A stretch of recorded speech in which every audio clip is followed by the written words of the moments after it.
والدین کی تربیت اچھی ہوگی نا تو بچوں کی تربیت بھی اچھی ہو جائے گی۔ اب ہم جو ہے وہ یعنی ماں باپ جو ہے نا وہ خود کچھ نہ کریں، وہ خود نماز نہ پڑھیں اور تمنا کریں کہ بچے جو ہے نا ہمارے نماز پڑھیں، ہم خود جو ہے نا وہ مختلف گناہوں میں مبتلا ہوں اور تمنا ہو کہ اولاد ہماری نیک ہو۔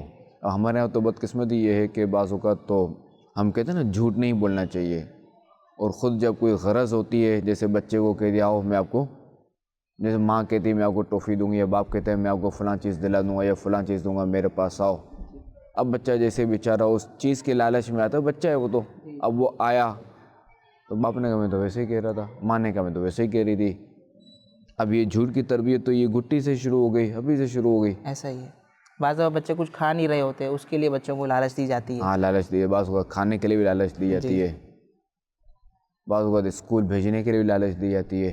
جی بالکل ایسا اب ہی ہے۔ یہ ظاہر ہے کہ اب بچے کو ہم کہیں کہ جھوٹ نہیں بولنا، ہم بھلے خود جھوٹ بولیں، والدین خود جھوٹ بولیں، اولاد کو منع کرو تم جھوٹ نہیں بولنا، تو یہ پھر مناسب نہیں ہے نا۔ ہمیں خود بھی کچھ بننا پڑے گا، ہمیں خود کو بھی ٹھیک کرنا پڑے گا، پھر جو ہے وہ اولاد اچھی ہوگی۔